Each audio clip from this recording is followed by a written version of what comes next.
तो हेलो दोस्तों, स्वागत है आपका अपने यूट्यूब चैनल अवध क्लासेस पर। तो जैसा कि हमने कल अपलोड किया था एक एनिमल हस्बेंड्री का मॉडल पेपर, तो उसी का सेकंड वर्जन है, सेकंड मॉडल पेपर है। क्योंकि अगर दो तीन क्वेश्चन फंसेगा मॉडल पेपर में, तभी जो है पेपर में काफ़ी क्वेश्चन फंस जाएंगे और काफ़ी जो हमारी प्रैक्टिस हो जाएगी, क्योंकि सुन कर याद हो जाएगा। तो मॉडल पेपर है, इसको सॉल्व करने वाले हैं हम अच्छे से। और आप लोगों को पेपर का पैटर्न तो पता है कि पेपर में जो पहला प्रश्न आता है वो 6 नंबर के लिए आता है। जो पहला प्रश्न होता है वो 6 नंबर के लिए उठता है, और साथ ही जो पहला प्रश्न होता है वो 6 नंबर के लिए आता है। और जो अन्य पेपर होते हैं उसमें जो है पहले MCQ रहते हैं इसमें, लेकिन बाद में MCQ रहते हैं, तो इसको आपको पता है।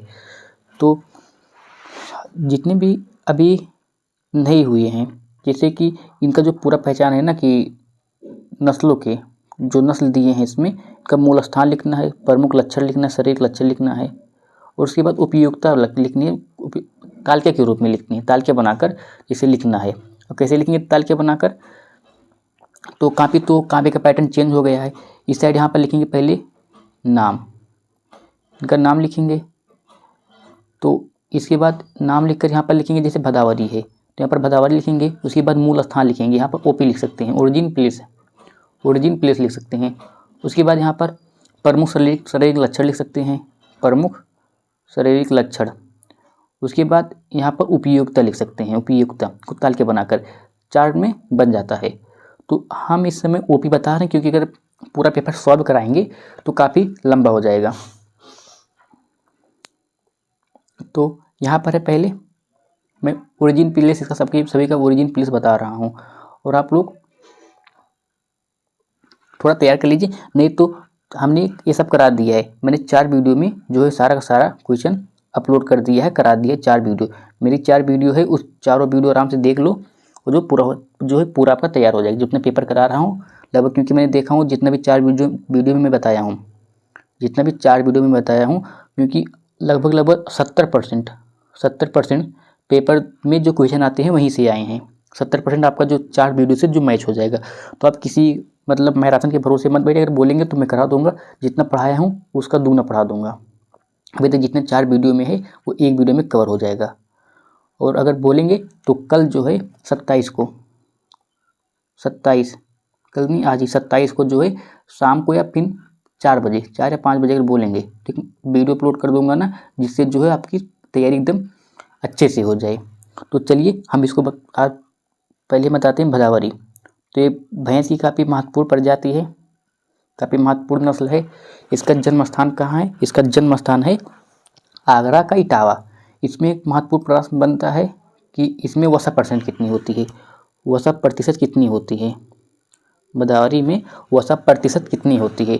तो इसको आप बताना कमेंट में, कहाँ पर बताना, कमेंट बताना। अगर ना पता हो तो एक बार पूछ लेना, क्योंकि कैटेट में बहुत बार पूछा जाता है कि वसा परसेंट सबसे सर्वाधिक कितनी होती है। तो इसमें सर्वाधिक मात्रा में होती है, लेकिन कितनी होती है इसको आप बताना, कितना परसेंट होता है। फिर अगला है साहिवाल। तो साहिवाल का पता है कि साहिवाल का मंटगोमरी है। और फिर वारवरी, इसका कहाँ है? इसका जो OP होता है मथुरा या फिर इटावा होता है। फिर बात की जर्सी, ये भी बहुत काफ़ी महत्वपूर्ण प्रजाति है, नस्ल है गाय की। इसका OP कहाँ है? तो जर्सी द्वीप समूह है। और नेल्लोर है, ये किसकी प्रजाति है? इसका जन्मस्थान कहाँ पर है? इसका जन्मस्थान जो है ये नेल्लोर आंध्र प्रदेश है। नेल्लोर आंध्र प्रदेश है, AP नेल्लोर आंध्र प्रदेश है। तो इसको बताना है किसकी प्रजाति है, भेड़ की है या बकरी की है, दोनों में से बताना। और साथ ही लेगहॉर्न का जो है जन्मस्थान कहाँ है? लेगहॉर्न का जन्मस्थान इटली है। उसके बाद ब्राउन स्विच का स्विट्जरलैंड है, ब्राउन स्विच स्विट्जरलैंड। यहाँ पर देखिए स्विच से स्विट्जरलैंड, ठीक है। उसके बाद मुर्गियों के आहार, जो हमारा लेक्चर 2 है, जो वीडियो 2 अपलोड किया हूँ ना, उसमें इस एकदम आसान भाषा में कराए हूँ, सारे के सारे क्वेश्चन ये सब हो गए हैं उसमें चारों वीडियो में। अगर आप बोलेंगे तो जो है एक मैराथन करा दूंगा, 4:30-5 बजे अपलोड कर दूंगा, जिससे जो है आपकी तैयारी एकदम अच्छे से हो जाए। और अगर बोलेंगे तो एक ही पेपर में, एक ही वीडियो में कम से कम 3 से 4 मॉडल पेपर एक ही साथ हल करा दूंगा, इसको छोड़कर, ठीक है। ये भी हो गया है। उसके बाद दूसरा प्रश्न है गाय की उम्र ज्ञात करने की कौन कौन सी विधियां हैं। प्रत्येक विधि के लाभ व सीमा के साथ विस्तार से वर्णन करना है। तो देखिए, जो गाय की उम्र ज्ञात करने की विधियां हैं, एक तो समान आकार देखकर या शरीर की बनावट देखकर ज्ञात की जाती है, एक खुर के द्वारा ज्ञात की जाती है, एक अभिलेखों के द्वारा ज्ञात की जाती है, और एक दांत द्वारा देखकर ज्ञात की जाती है। लेकिन जो दांत द्वारा देखकर विधि जो आयु ज्ञात की जाती है वो काफ़ी विश्वसनीय होती है, जो दांत द्वारा देखकर आयु ज्ञात की जाती है। उसके बाद अथवा वाला है, क्योंकि हम सभी हल करेंगे, क्योंकि क्या पता कि अथवा में कुछ और आ जाए तो कोई और क्वेश्चन आ जाए, इसलिए इसको भी तैयार करेंगे। तो है अच्छी नस्ल के गायों का दूध उत्पादन बढ़ाने एवं उसके नियमित ताकि वो एक उचित समय पर ब्याएं। तो ब्याने के लिए पशुपालक को किन किन प्रमुख सिद्धांतों का जो है पालन करना चाहिए, इसका विस्तार से एकदम वर्णन करना है इसका। तो इसको भी मैंने करा दिया, लेकिन जो चारों वीडियो है इसको चारों वीडियो में आपको मिल जाएगा। नहीं तो सिर्फ आपको कमेंट करना है कि जी करा दीजिए, आप टाइम बता दीजिए, इतना बजे अपलोड कर दूंगा मैं। एकदम आसान भाषा में, सिंपल भाषा में समझाकर, ऐसा वीडियो को कहीं नहीं मिलेगा। तो अगला प्रश्न है गोदोहन की विधियाँ कौन कौन सी हैं, अपनी विधियों का नाम लिखना है। Methods of milking. तो सर्वोत्तम विधि कौन सी है। 3 नंबर में आना, 3 नंबर मिलेगा, क्योंकि इसमें जो सर्वोत्तम विधि का वर्णन करना है ये हो गया। उसके बाद विधियाँ कौन कौन सी है उनके बारे में वर्णन करना है। तो कौन कौन सी विधि होती हैं, एक होता है अंगूठा विधि, जिसे फिस्टिंग विधि, जिसे नगलिंग मेथड भी कहते हैं। एक होता है फुल हैंड मिल्किंग या फिस्टिंग विधि, फुल हैंड मिल्किंग कहते हैं, जिसमें पूर्णहस्त विधि का प्रयोग किया जाता है, पूर्णहस्त विधि का, और एक चुटकी विधि का प्रयोग किया जाता है, और एक अंगूठा विधि का प्रयोग किया जाता है। इन 3 विधियों का प्रयोग किया जाता है। और सर्वोत्तम विधि कौन सी होती है, सर्वोत्तम विधि पूर्णहस्त विधि होती है। तो इसको लिख सकते हैं। उसके बाद संतुलित आहार, काफ़ी महत्वपूर्ण प्रश्न है। संतुलित आहार की परिभाषा लिखिए। 500 किलोग्राम शरीर भार की 500 किलोग्राम शरीर भार तथा प्रत्येक दिन 18 लीटर दूध, कितना दूध देती है, 18 लीटर दूध देने वाली गाय कौन सी गाय, संकर गाय है। संकर गाय के लिए एक दिन की संतुलित आहार की गणना कीजिए। हरे चारे के रूप में क्या है, बरसिंग उपलब्ध है, हरे चारे में बरसिंग उपलब्ध है। लेकिन यहाँ पर एक हो गया ना कि किस महीने के लिए गणना करनी है, क्योंकि जो हरा चारा होता है, अगर उसमें हम बात करें ना, जो बरसिंग उपलब्ध है, अगर जो सितंबर से फरवरी तक होता है, सितंबर से फरवरी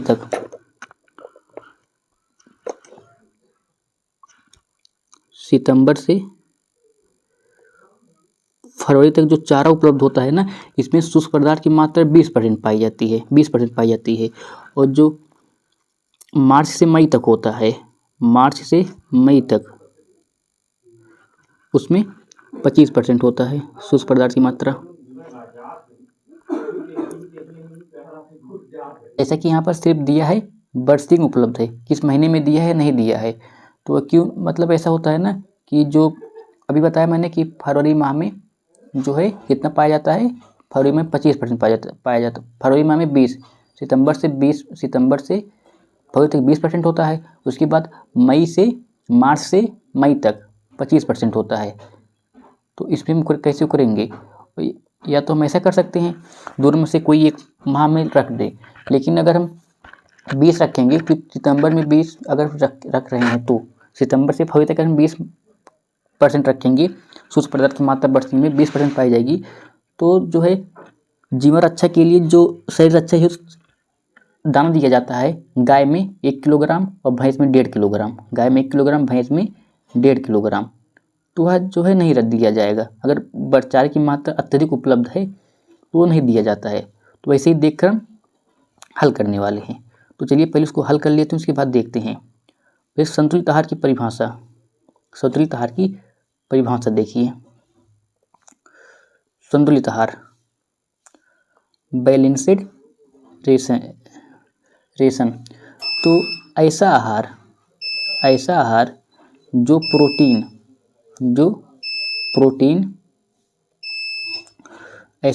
प्रोटीन, वसा, कार्बोहाइड्रेट और खनिज लवण इत्यादि जो है ना पोषक तत्व को इस अनुपात में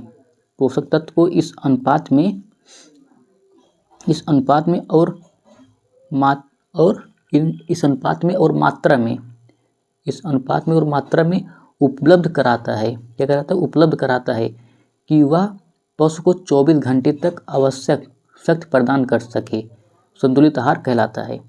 ऐसे देखिए एक बार,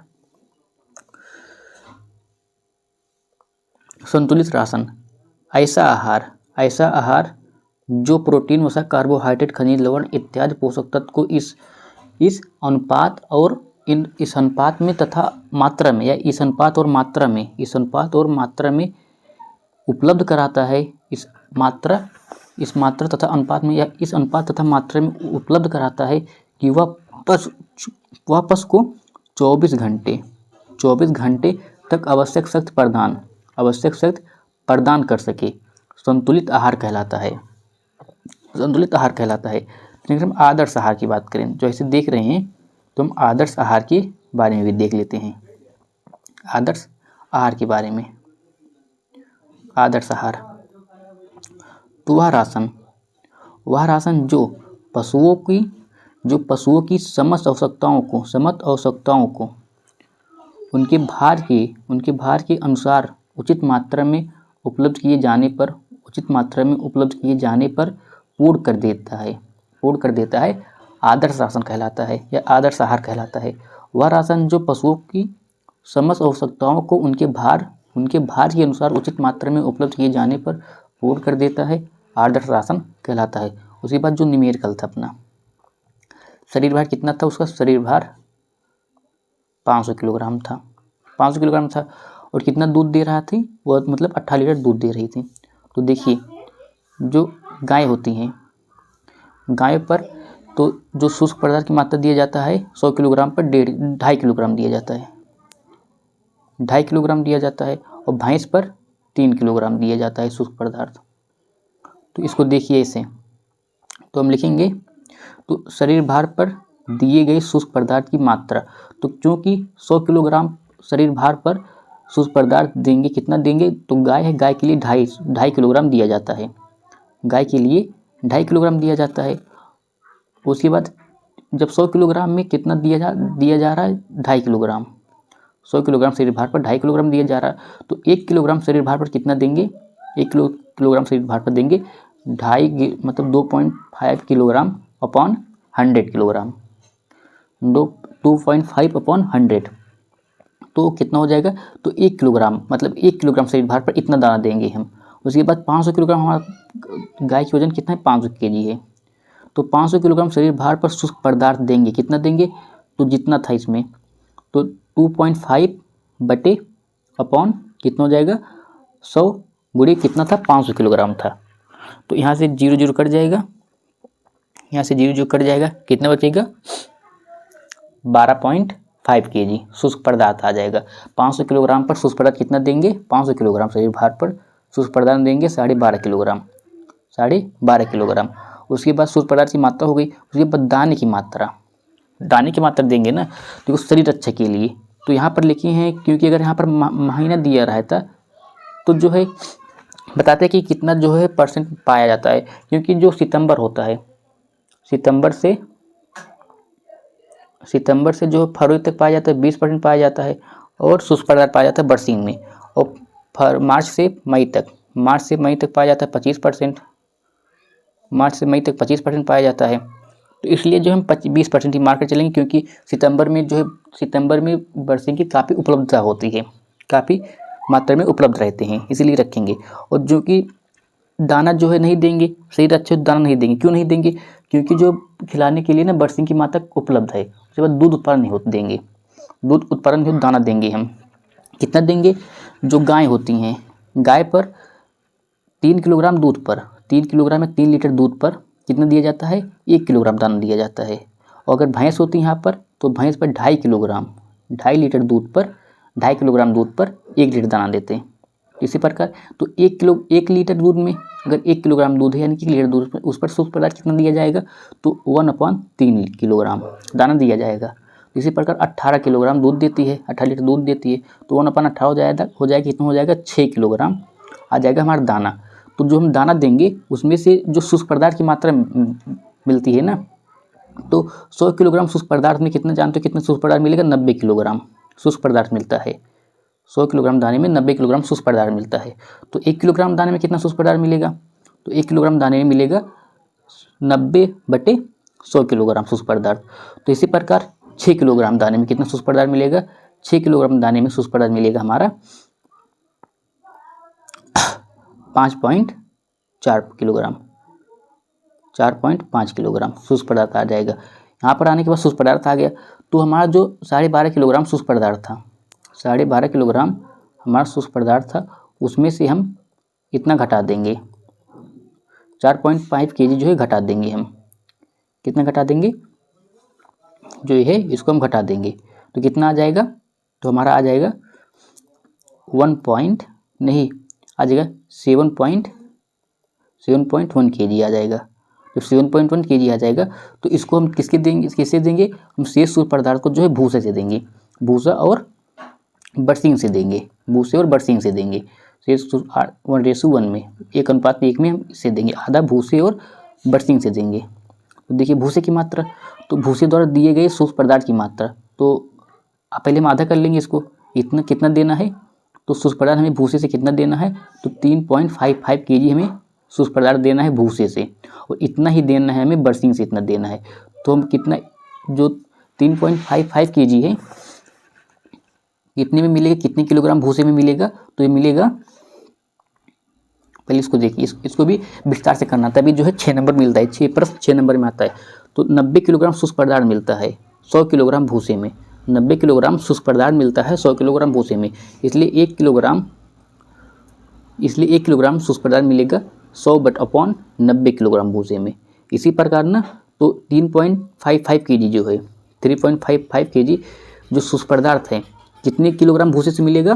तो मिलेगा 3.94 किलोग्राम, यानी कि 3.9444 ऐसे आता रहता है। तो यहाँ पर हम बार लगा देंगे, यहाँ पर बार लगा देंगे। जब भी कोई मतलब वर्ड एक ही बार आता रहता है ना मैथ में, ये 5 आता है, 4 आता है, तो उसमें हम बार लगा देते हैं, तो इसमें ना 4 किलोग्राम आता रहता है।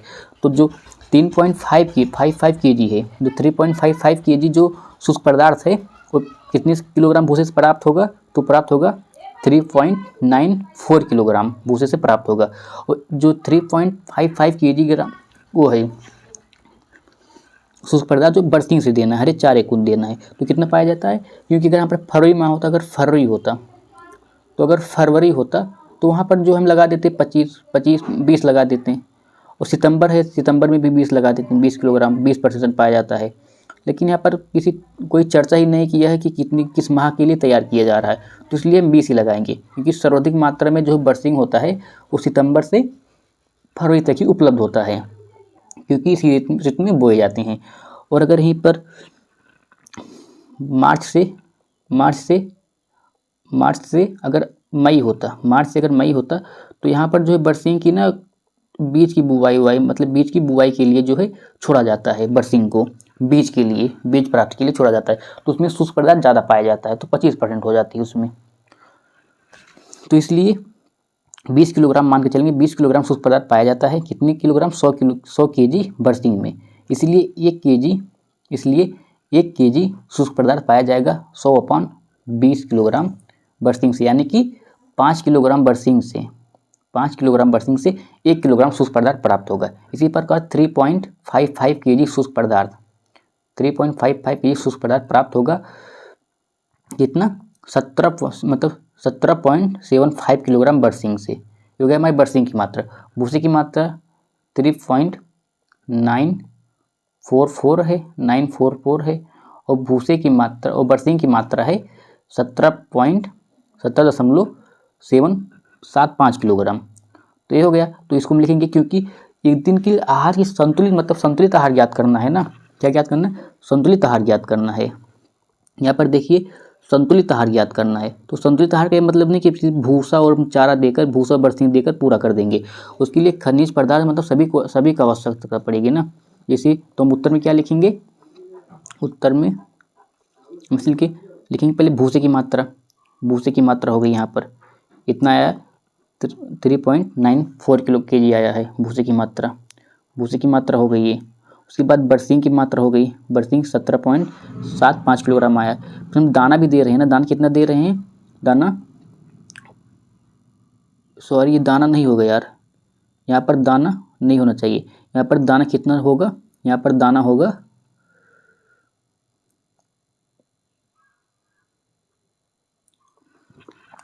यहाँ पर दाना कितना होगा, यहाँ पर कितना दाना था, यहाँ पर कितना दाना आया था,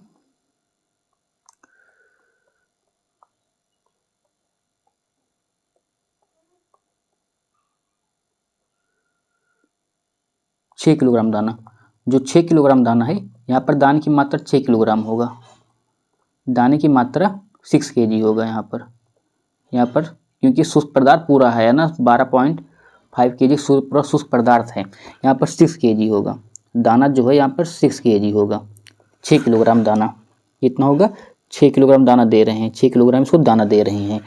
अब दाने में कोई भी हो सकता है, मतलब कोई भी दाना, चाहे दलहनी हो सकता है, दलहनी जैसे मक्का या फिर मक्का हो सकता है, ये सब दाना जैसे हैं। उसके बाद नमक काफ़ी महत्वपूर्ण है, नमक 30 ग्राम नमक देते हैं। उसके बाद खड़िया जो खरी होती है इसको 30 ग्राम देते हैं।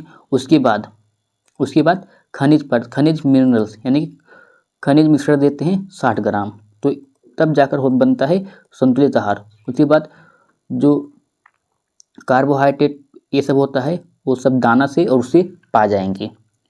तो अगर आगे देखते हैं, आगे क्या है हमारा, उसके बाद है ये तो हो गया। उसके बाद किसी उत्तम गाय के लक्षण लिखिए, किसी उत्तम गाय की लक्षण लिखना है, तो उत्तम गाय के लक्षण लिखना है तो कैसे लिखेंगे, तो जो गाय होनी चाहिए ना वो नस्ल के अनुरूप सुसंगठित सुव्यवस्थित तथा क्षमतायुक्त होनी चाहिए, और उसका शरीर ना त्रिकोणाकृत का होना चाहिए, उसका शरीर जो है त्रिकोणाकृत का होना चाहिए, उसका शरीर त्रिकोणाकृत का होना चाहिए। और साथ ही ना जो गाय का आयन होता है ना विकसित एवं फैलाव अच्छा होना चाहिए, और पिछली टांगों के मध्य ना पच्चड़ों की शक्ल बननी चाहिए, पिछली टांगों के मध्य पच्चड़ों की शक्ल बननी चाहिए। और साथ ही दूध दर पर ना छोटा तथा आयन के पिछले हिस्से पर ना त्वचा सिकुड़न लिए होनी चाहिए, दूध दर पर ना छोटा व फिर पिछले हिस्से पर त्वचा सिकुड़न लिए होना चाहिए। और गाय शांत स्वभाव की होनी चाहिए, जो गाय होती हैं वो शांत स्वभाव की होनी चाहिए। उसके बाद गाय की त्वचा पतली व ढीली, मुलायम एवं चमकीली होनी चाहिए, व बाल भी मुलायम हो उसके। साथ ही जो गाय के दो ब्यात का अंतराल होता है, जो गाय के दो ब्यात का अंतराल होता है वह 12 से 13 माह यानी कि 1 वर्ष से अधिक नहीं होना चाहिए, अधिक ना हो, और गाय शांत स्वभाव की हो, ये हो गया उसका उत्तम लक्षण। और कृत्रिम गर्भाधान के लाभ लिखिए। तो इसमें पहला लाभ ये हो गया कि इसमें श्रम की बचत होती है। कैसे श्रम की बचत होती है, क्योंकि इसमें जो है बैल को पालने की आवश्यकता नहीं पड़ती है, नहीं तो अगर विभिन्न प्रकार के बैल पालेंगे तो श्रम काफ़ी अधिक लगेगा। और पशुओं गौलों की मतलब सुरक्षा रहती है इसमें, क्योंकि जो साढ़ को नियंत्रित करने में काफ़ी परिश्रम करना पड़ता है। और साथ ही इसमें पूंजी की भी बचत होती है, उसका जो खर्च होता है। और यहाँ पर जो भैंसे जो गायें या भैंसे जो अपंग होती हैं उनका भी कृत्रिम गर्भाधान कराया जा सकता है, इस विधि से कृत्रिम गर्भाधान विधि से कराया जा सकता है। और साधारणतः जो है ना, साधारणतः 70 से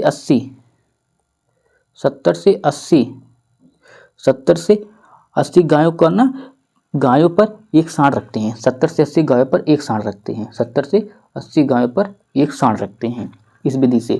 और इस विधि से ना आकार में छोटी, बड़ी व अधिक बड़ी या अपंग या भैंस का भी प्रजनन कराया जा सकता है। इस प्रणाली को अपना करना पशुपालकों को धन का, समय का और श्रम की बचत होती है, क्योंकि उन्हें सांड पालने की आवश्यकता नहीं पड़ती है। और साथ ही इस विधि में वीर्य का प्रयोग करने से पूर्ण उसकी परीक्षा होती है सूक्ष्मदर्शी यंत्र द्वारा कर ली जाती है, जो परीक्षा होती है वो सूक्ष्मदर्शी यंत्र द्वारा कर ली जाती है। ये सब इसके लाभ होते हैं, ये सब इसके लाभ होते हैं। और बात करें देसी गाय व विदेशी गाय में अंतर, देसी गाय और विदेशी गाय में अंतर, तो इसका मुख्य अंतर यह है कि जो देसी गाय होती हैं, जो देसी गाय होती हैं, देसी गायों में हम्प यानी कि कुबड़, HUMP, देसी गायों में हम्प जो है कूकद, हम्प या कूकद, जो कूकद होती हैं ये जो है नहीं पाया जाता है, कूकद नहीं पाया जाता है। किस में नहीं पाया जाता है? विदेशी गायों में, और देसी गायों में पाया जाता है। और जो देसी गायें होती हैं, देसी गायों में इनमें रोग प्रतिरोधक क्षमता अधिक होती है और विदेशी गायों में रोग प्रतिरोधक क्षमता कम होती है, विदेशी गायों में रोग प्रतिरोधक क्षमता कम होती है। साथ ही विदेशी गायों का वजन या आकार बड़ा होता है और देसी गायों का आकार छोटा होता है।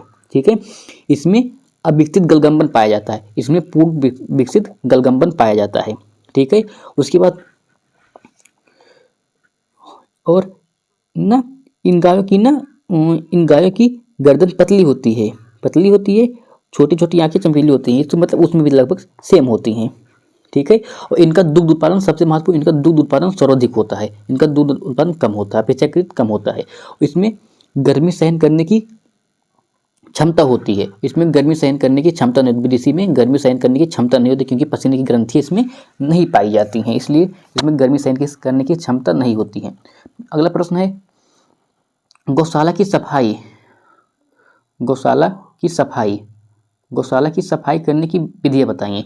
तो इसमें विधियाँ आकस्मिक सफाई होती हैं, उसके बाद सामयिक सफाई होती हैं, और एक जैसे आकस्मिक सफाई ऐसा समझिए, जब आकस्मिक सफाई की जाता है ना, जैसे कि अचानक से पशु की मृत्यु हो गई, और सामयिक सफाई इसमें पशुओं को ना समय समय पर सफाई किया जाता है। मतलब जैसे कोई वर्ष में एक बार दो बार ना डेयरी फार्मों की जितनी भी भवन होती है उनकी सफाई किया जाता है, खिड़कियों की भी साफ किया जाता है और मरम्मत कराई जाती है। और साथ ही जो पशुशाला की सफाई होती है ना, पशुशाला से मतलब नियंत्रित, मतलब जो गोबर पेशाब हाथ ये सब होता है ना, गड्ढे में डालना चाहिए। इसके बाद पशुशाला की दीवार से ना झाड़ू से साफ करना चाहिए। तो पेशाब की नालियों को ना फिनॉल से पेशाब की नालियों को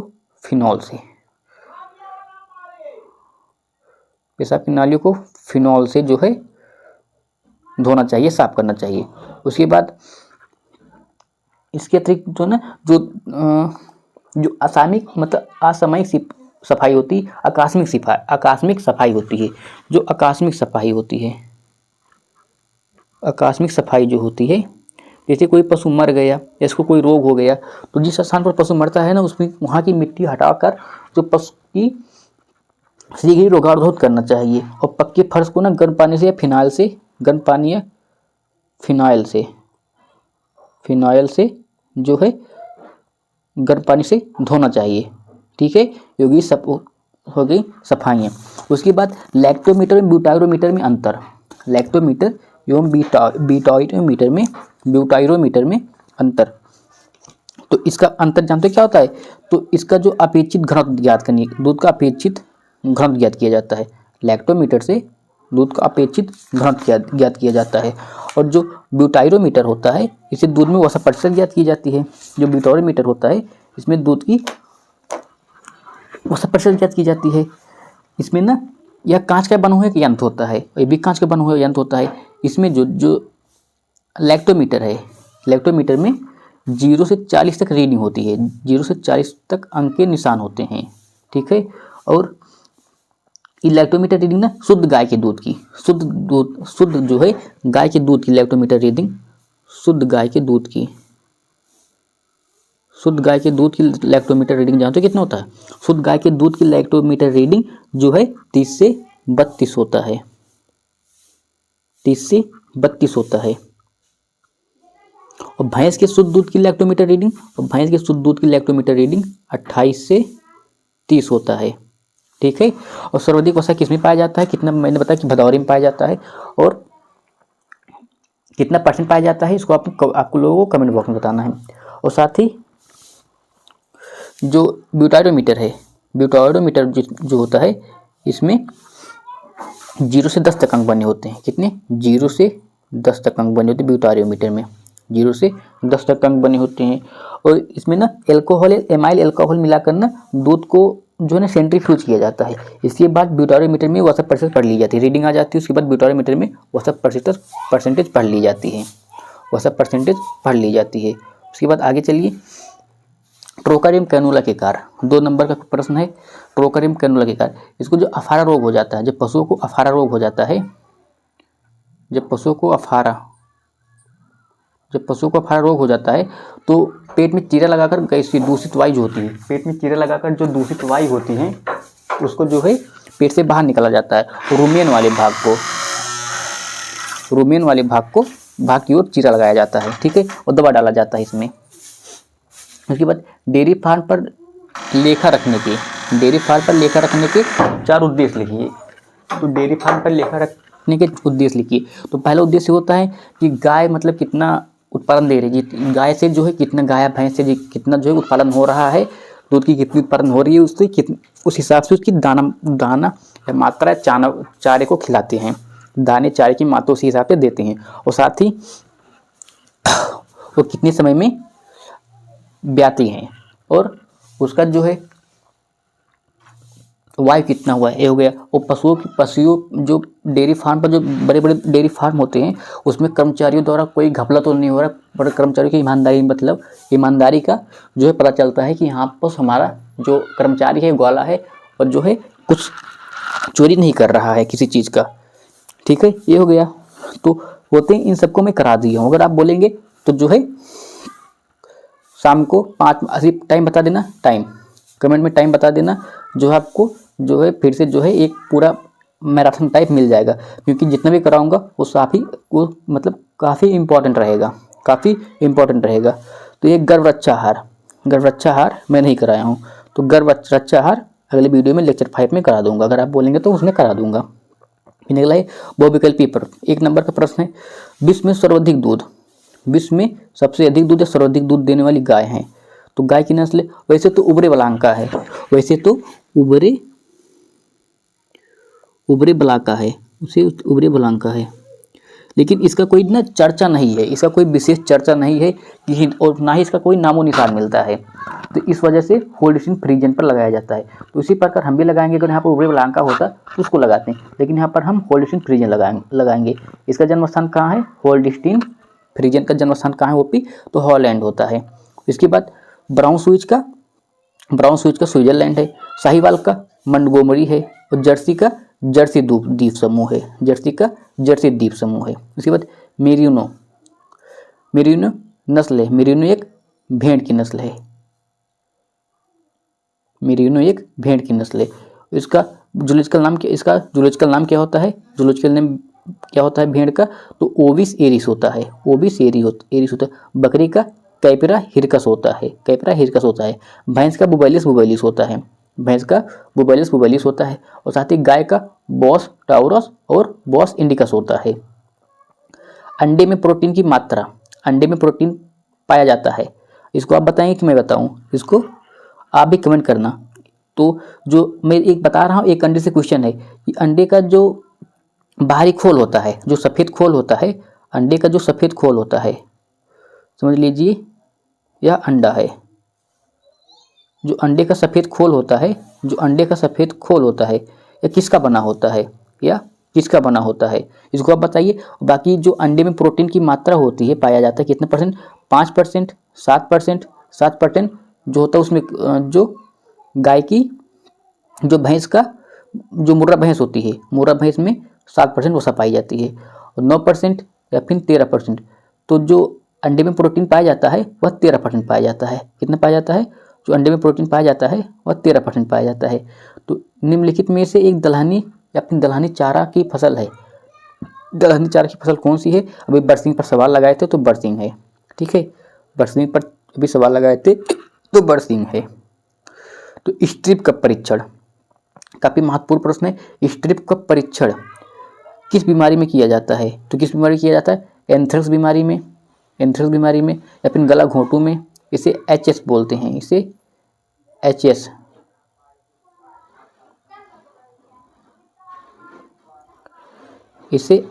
रोग बोलते हैं।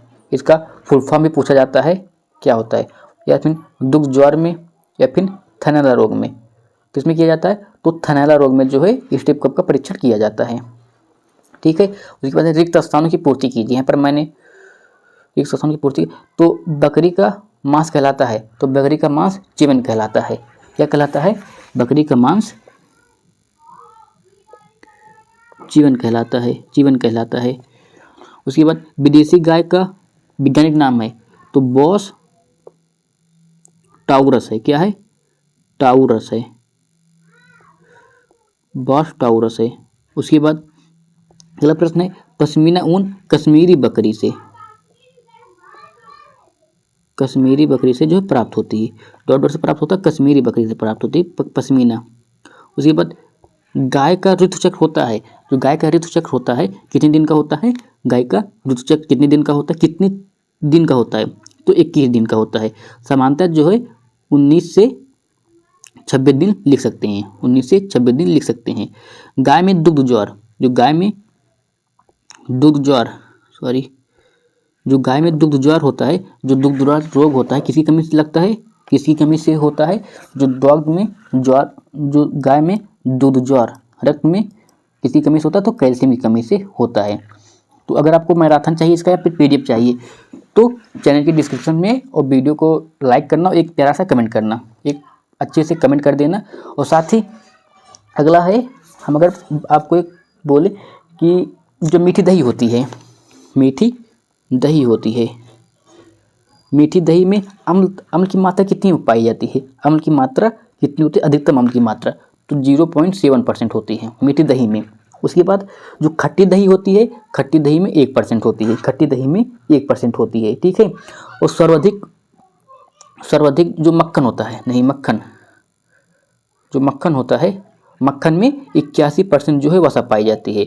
और 99.9% वसा 99.99% वसा किस में पाई जाती है, 99.5% वसा किस में पाई जाती है, किस पदार्थ में पाया जाता है, किस दूध पदार्थ में पाया जाता है। ठीक है, इसको आप कमेंट बताना।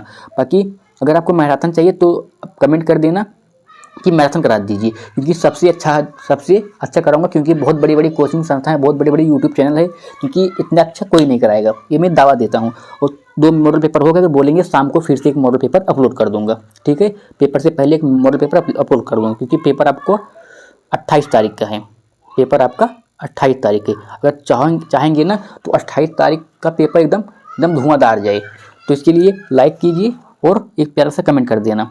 और साथ ही अगर आपको इसका मैराथन चाहिए तो आप लोग बता देना, और इसका पीडीएफ जो है मैं डिस्क्रिप्शन बॉक्स में दे दूंगा, आप लोग डाउनलोड कर लेना। ठीक है, तो मिलते हैं एक अगले सेशन के साथ अगले वीडियो में।